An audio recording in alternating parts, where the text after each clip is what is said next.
Here is this vast, savage, howling mother of ours, nature, lying all around, with such beauty and such affection for her children as the leopard. And yet, we are so early weaned from her breast to society, to that culture which is exclusively an interaction of man on man, a sort of breeding in and in, which produces at most a merely English nobility, a civilization destined to have a speedy limit. Welcome to episode 12 of the Peripatetics, a podcast about stillness for restless wanderers.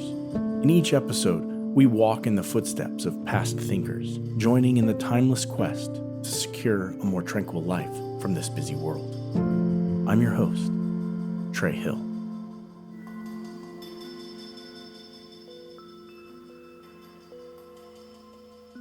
In the spring of 1997, somewhere between Cuba and Counselor in northwest New Mexico, I was unexpectedly thrown into the backseat floorboard of my Honda Civic. In the middle of the night, in the middle of nowhere, I woke to find my best friends, Chris and Tony, laughing wildly in the front seat. We had agreed to split the drive from Houston to Salt Lake City into 4-hour shifts. Drive, navigate, and sleep. It was my turn to curl up in the back seat and sleep. But in an attempt to entertain themselves on an infinite stretch of empty road through the vast American West, they decided to test the limits of that feat of Japanese engineering I'd been gifted for graduation a year earlier. In trying to answer the question, how fast will this car go, Chris and Tony discovered the unseen mechanical boundary of the Civic's governor, which limits a car's top speed, cutting fuel to the engine when it reaches some preset limit. In theory, these kinds of things are meant to prevent chaos. In this case, it caused a little. A device like a governor is a kind of cousin to the speedy limit mentioned by Thoreau, which predicts the point at which natural systems begin to collapse. A polite society, he's saying, will eventually inbreed itself out of existence or into irrelevance. Not unlike those mountain lions hemmed in by LA's freeways we discussed a few episodes back. Any self-contained system, disconnected from natural renewal, eventually reaches its terminal velocity. I say these things, mechanical regulators and natural laws of self-regulation, are cousins because when you come upon either, it feels like disaster striking. For a brief moment, we thought we were in serious trouble as the fuel-starved engine of my Civic wailed. The whole car lurched forward, which is why I was thrown out of the back seat. It was terrifying, but also exhilarating to touch the outer edge of someone's definition of acceptability. But young people are not often encouraged to test these boundaries, to experiment with the terrors that lay just beyond the posted limits of interstate highways and mechanical engineering. Instead, the tamed gentry of mature men demand they be weaned early from their vast, savage, howling mother. I suspect grown-ups encourage youth to play it safe, not to keep young people safe, but to preserve their own safety. Do you remember the leopard I told you about seeing in episode 10? The one I found high in the branches of an acacia tree breakfasting on a zebra? It only just occurs to me that she was the avatar for this ancient mother spirit Thoreau points to.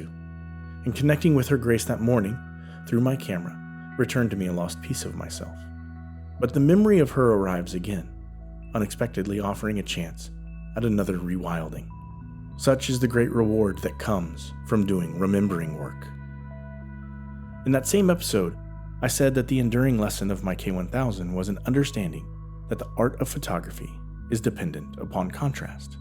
Light is not separate from shadow, I said, but wedded to it.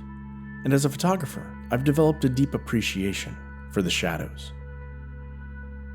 Though he gifted me that Civic and permitted me to take that road trip, my relationship with my dad is a bit like a chasm which receives light only briefly into its depths at midday, but mostly dwells in shadow.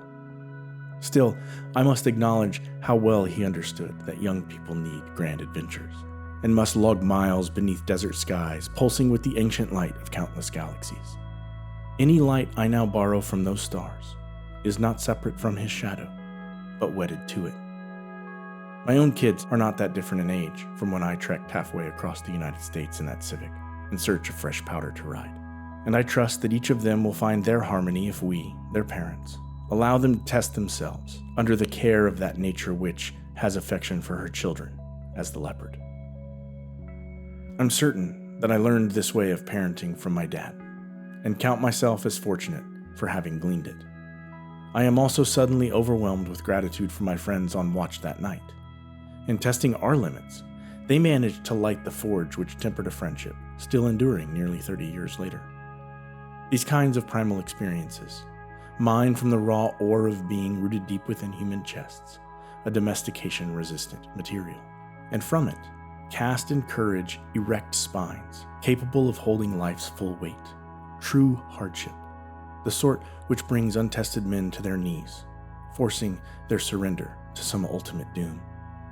Our friendship has endured divorce, personal and professional catastrophes, as well as successes which can equally test relationships, and has even survived years-long absences from one another's lives. The point is that the open road, like the vast savanna, has a way of rousing us unexpectedly, not just to the wildness to be found out there, but to the untamed rhythm of the wild we inherited. On it, we become fluent in the language of natural instinct, and practicing that language from time to time reminds us how to bypass society's myriad governors in order that we might rely instead on the lost art of self-governance. So no matter how old you are, permit yourself to test your limits, not to hasten you toward collapse, but to prevent what remains of your life from settling into a slow decay.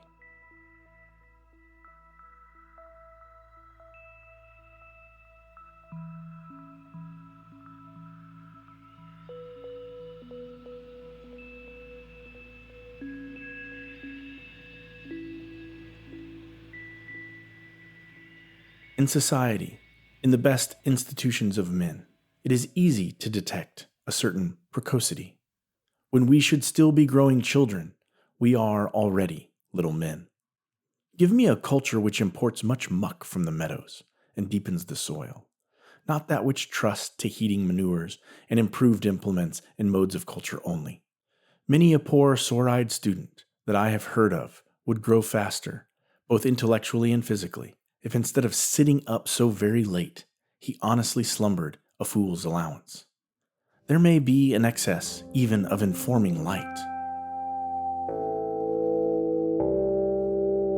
The science on sleep is now quite clear. When we are young, we need a lot of it, more than I allowed myself to have. Unfortunately, for young people today, getting that rest is getting harder.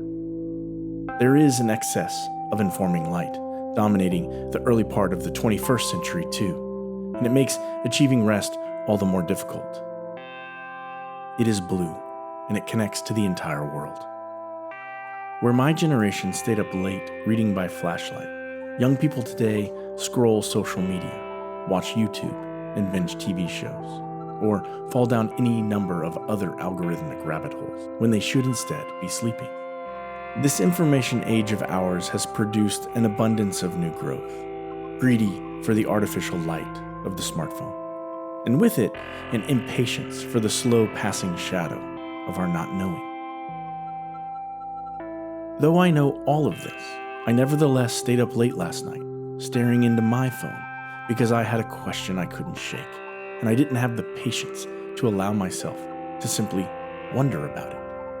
My itch needed scratching. That car I drove through the desert, the '96 Honda Civic, how did it get its name? Inspired by last episode, I was curious if there was anything of importance to this story in that name. As a storyteller, part of the job requires me to try and extract meaning from otherwise meaningless things, which is how I ended up getting swept up by a pivotal moment in Japanese automotive history. In the summer of 1970, at Honda's Waco Research and Development Center, a company-saving design effort had begun. Allegations of defects in one model and flagging sales in another had stretched the company to its speedy limit. Honda executives understood that if this new project failed, the company would have to abandon its plan to become a full-fledged automaker. The stakes were high. So they cast their vision toward understanding what kind of car best suited Japanese drivers and would meet the needs of a rapidly shifting global marketplace. Economically, the late 60s and early 70s was a period of explosive growth for the country. But this meant Japanese consumers were more savvy than ever. Besides that, oil prices were rising. Traffic congestion in Japanese cities was suffocating. The engineers at Honda needed to conceive of a car that could meet the needs of their emerging society. With their survival on the line, Honda's leadership realized old ways wouldn't suffice. The company had engineered itself into a corner, producing great engines they hid inside otherwise awful cars. More of the same could not save them, so they cut ties with convention. The company chose to forego the development process pioneered by Soichiro Honda, opting instead for a two-team approach. One they staffed with veteran engineers. The other it loaded with talented designers in their 20s and early 30s. After a lengthy research phase, the two teams combined their findings into a single report, which called for a, quote, world-class car that is light, quick, and compact, end quote. With its purpose and position defined, they got to work. But the product was only part of the solution. If this new machine was to sell well enough to save them, it would need a marketable name. The company landed on Civic, which comes from the Latin civicus, a word that means belonging to the people. Because, according to Honda, this car had been, quote, created for citizens and cities, end quote. In 1973, the same year the Civic arrived in the United States, an oil crisis led to fuel shortages across the country. Honda's light, quick, and compact car arrived just in time. 52 years later, it appears the rest is, as they say, history. Prior to this Civicus Act, Honda's engineers had prioritized superb quality, focused very narrowly on one specific area, and it led them to the brink of ruin. So what did I discover in the name of this ubiquitous symbol of economy and efficiency? A spectacular irony. Civic implies harmony, cooperation, social order, the very traits Thoreau critiqued in his over-civilized society. Yet the development journey of this perennial seller found success in rebellion against convention and the embrace of youthful ideas. Perhaps that's why my Civic inspired our own midnight rebellion against the very mechanisms Honda had intended to prevent our causing chaos. Sure, there may be an excess of informing light, but there is, of course, a shadow wedded to it. And in those shadows that light casts, I suspect we will find our much-needed rest. Niépce, a Frenchman, discovered actinism, that power of the sun's rays which produces a chemical effect, that granite rocks and stone structures and statues of metal are all alike destructively acted upon during the hours of sunshine, and, but for provisions of nature no less wonderful, would soon perish under the delicate touch of the most subtle of the agencies of the universe. But, he observed, that bodies which underwent this change during the daylight possessed the power of restoring themselves in the original conditions during the hours of night, when this excitement was no longer influencing them. Hence, it has been inferred that the hours of darkness are as necessary to the inorganic creation as we know night and sleep are for the organic kingdom. Not even does the moon shine every night, but gives place to darkness. This little-known Frenchman Thoreau turns to, Joseph Niépce, deserves better than he received from history. His pioneering work paved the way for photography as we know it, but few have heard, let alone know, his name. About 200 years ago, sometime between 1826 and 1827, Niépce fit a lens to a window in his estate at Le Gras, which projected an inverted image onto an opposite wall of the darkened room. This method, called camera obscura, from the Latin for dark chamber, was not new. The novelty Niépce introduced was a way to preserve that projected image. He called his method heliography, sunwriting, and his view from the window at Le Gras remains our oldest surviving photograph. His process relied on a chemically coated surface that reacted to sunlight, and knowing that it hardened when exposed, Niépce chose a light-sensitive powder called bitumen of Judea. His tools were rudimentary, so his first exposures required hours, if not days, depending on the intensity of the light. Then, once exposed, he washed his heliographic plate with a solvent, lavender oil, mixed with petroleum, and discovered the parts exposed to the most light wouldn't wash away. The bitumen left behind a dim image. His were dark, stencil-like representations of what had been to the naked eye the brightest light. His discovery hastened the advance of photography, though he would not live long enough to see it. Our modern black and white film functions in almost the same way as his heliographic images. What appears darkest on film is, in reality, a moment's brightest light. And while Niépce's work is remembered primarily as a technical innovation, I've come to appreciate the photographic negative process he pioneered as a near-perfect philosophic metaphor. In college, I spent most of my free time in the darkroom, dedicating countless hours of showing myself the proper way to make sense of shadow and light, though I wouldn't wake up to those lessons for nearly 30 years. Under the darkroom's red safe light, I would load my negative into a developer tray, flip a switch, which pushed bright white light through the film, enlarging the image and exposing the photosensitive paper below. A few minutes later, after a short time in a chemical bath, everything that seemed fixed as permanent shadow on film inverted. Like exposed film, the places I once regarded as irrecoverable darkness, my wounds, my struggles, my pain, are revealed by this philosophic image as the very light that helps expose my understanding of life, and my place in the world, all the more clearly.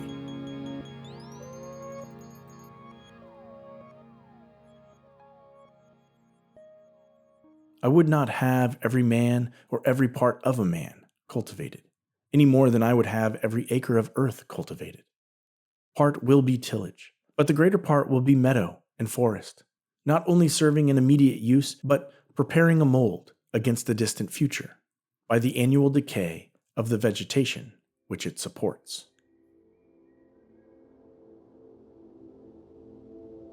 I suppose my darkroom days were my unconscious preparation of the soil. That's what Thoreau means when he says, a mold, from which a distant future, which I now regard as my present, could grow.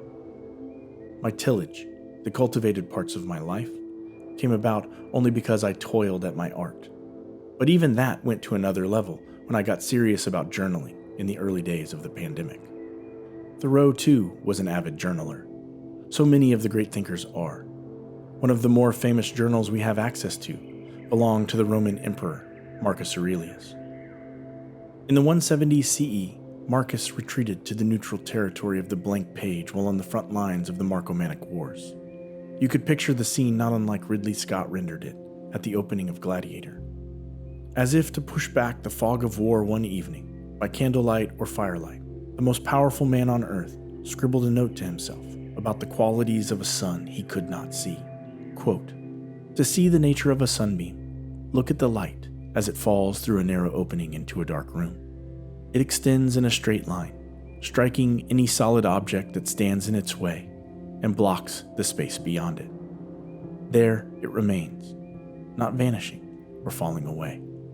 End quote. Whether he was in the literal dark or just a metaphorical one, Marcus searched the camera obscura of his mind for some universal truth. It takes facing oneself on the front lines of a battlefield to muster such an exquisite observation. When I say there is great reward that comes from doing remembering work, this is what I mean. Marcus goes on to write, that's what the outpouring of thought should be like, what he calls the diffusion. Into the dark rushes a perfect beam, the light of which isn't emptied, but extends, not striking at obstacles with fury and violence, but holding its ground and illuminating what receives it. Finally, he assures himself with this: what doesn't transmit light creates its own darkness. And I'm suggesting the inverse of that realization is equally true. What transmits light dispels its own darkness. we must be permeable, yet always seeking to discover methods to store away our light, to formulate solutions that wash away what too much time in the sun turns to decay, and reveal the images our long exposure to it have made. The grand irony of his meditations is that Marcus was not writing to anyone other than himself, and yet his private reflections have been a source of great comfort to millions of his fellow humans across 2 millennia. I doubt he could have hardly imagined the soil he prepared for a distant future so many of us have called a present, by toiling in the darkness of his own. Such is the gift those who allow themselves time in the dark offer this world. They show it is possible to escape the churn of a civilization destined to reach its speedy limit by helping us remember what society forgets in its rush to cultivate every acre and overexpose every shadow. It's not just granite rocks, stone structures, and statues of metal which benefit from their regular forays into the dark of night, but the human psyche as well. So be brave, dear listener. Give a place to the darkness in your routines. Prepare for yourself, and thereby the rest of us, a mold against the distant future. There are other letters to learn than those which Cadmus invented. The Spaniards have a good term to express this wild and dusky knowledge: grammatica parda, tawny grammar, a kind of mother wit derived from that same leopard to which I have referred. Thank you for listening to the Peripatetics. I'll be back in a couple weeks with another episode. But in the meantime, it would mean a lot if you would leave a review on Apple or wherever you get your podcasts. Also, you can find me on Instagram at @square_root_of_9, which I've linked to in the show notes. If this episode has meant anything to you, commenting, sharing, and liking my posts about it helps as well. And if you post about the show, please tag me so I can share it. In our algorithmically driven world, it takes a village to grow an effort like this. Positive reviews and sharing with friends really do go a long way in helping drive awareness for the show, which makes it easier for fellow walkers to find us now and in the future. So, until next time, may your path be smooth and your pace steady.